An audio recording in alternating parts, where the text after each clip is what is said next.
महाड शहरातील प्रभाग क्रमांक 1 मध्ये नगरसेवक शेटजी मोहिते यांचा झुंजार कायम। सांगली, मिरज आणि कुपवाड महानगरपालिकेच्या निवडणुकीत राजकारण आता हळूहळू तापलं जात आहे।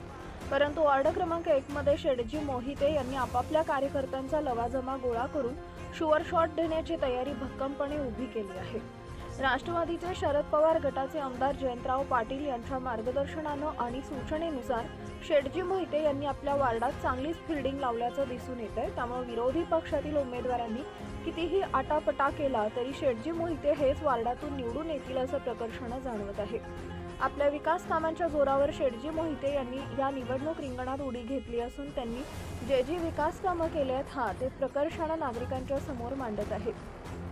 परंतु विरोधातील लोकांनी काय केलं हे जनतेसमोर मांडण्याचा ते आटोकाट प्रयत्न करतात। त्यामुळे नागरिक नगरसेवक शेटजी मोहिते यांचं काम बोलतं यावरच ते या निवडणुकीत लोकांना मतदान रूपी आशीर्वाद मागत आहेत।